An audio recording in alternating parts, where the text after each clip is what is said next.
As a bonus, I will show you how to do IK really quick. So if you're watching this, we will go ahead and jump into edit mode. If you saw what I did there, and then just get a new bone.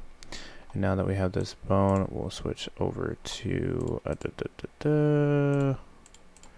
edit mode again with the bone selected.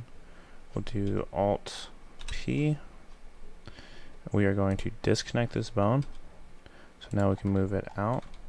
And we'll also do Alt P to clear the parent. You need to clear the parent if you're going to do an IK, because if not, you throw it into a forever loop. That's super important. If you heard nothing from IK, that is what you need to remember. So we'll select this guy right here at the end of our initial armature. We'll come over to bone constraint, which is right here. Then we'll do inverse kinematics. We'll test that really quick by moving. As you can see, moves a lot like a snail. We need to set the target to this armature. So that's the bone, and actually, hold on. We need to set a target armature to our armature, and then on this bone that we have selected right here. Take that out, Zach. Okay, so we'll come into the bone settings. We'll rename this to bone target. And now that that's named, it'll be easier. So we'll come back over to this bone with it selected, and then the constraints. We need a bone target. And now this will look at this, and then as you can see, we can have a much more snail-like thing. To kind of fix his bending, we just need to come over here and elevate these slightly. Come over here to pose, and now it'll be something like this. To fix that bending, we can come back into our IK, and we'll do 1, 2, 3, 4, 5, 6. On the sixth one, that is the longest amount that we want to have affected. So on the chain length, we can do that. Actually, let's modify that a little further. So we'll come into, where am I at? Edit mode. No. What?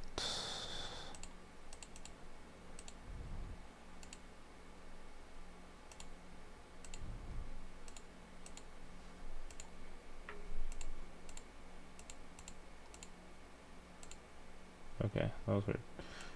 So we'll do this. So there we go. So it's a lot more snake-like. And if you wanted to keep it to where like his head is always rotated, you could rotate the head while you animate, and make it even easier, we can set the, so now we'll come over here and make sure you just check rotation. You don't have to have a bone constraint. And now that we have that, then when we do it, it is of course going to stay looking just like a worm. Looks pretty sick. So we can do that now. Now this is a complete setup without a lattice. So I know you have a lattice in here, and I will make a video on a lattice, but let me show you really quick how we can animate this. So because everyone likes to animate.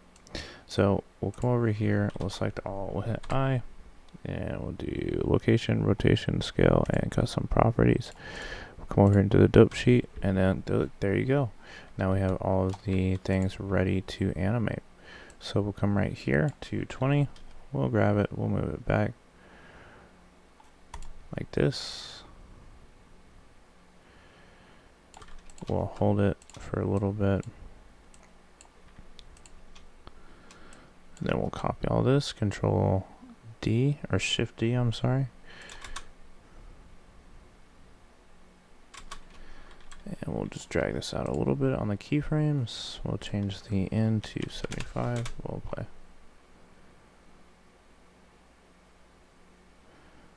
And there you go. And all you're doing is moving one bone, and that's what's awesome about this. And this is all grease pencil too. So we actually come over here, we can toggle this lattice so we can see a little better. Yeah, this is all grease pencil. And let me do this, Control A, we'll put H to hide, and look, you have your little your little grease pencil object animating. Now if you want to mess with these seams, I would play with the weight painting and influence a little bit more. We can also like just edit it frame by frame because it is a grease pencil object, so you can go in and just kind of work with the points at where it bends, add more segments to it as well, so there's more areas that the bones can be influenced by, so it doesn't have those weird artifacts like that. But overall, that is what a worm looks like when it's animating in grease pencil. Alright, cool. So thanks so much, you guys, for watching this video. If you would like this resource, it's free in the Discord, so you can go check it out. Yeah, and also check out Erika's stuff. Move forward. The next video will probably be something about lattices. I will also go in a little bit more depth about bones and rigging and stuff like that. If you guys want to see that kind of content, just let me know in the comments below. I do plan on releasing some cool stuff, a beginner series, but you guys will believe it when you see it, so I hope you guys can see it. Anyways, subscribe and like this video if you haven't already, and I'll see you guys in the next video.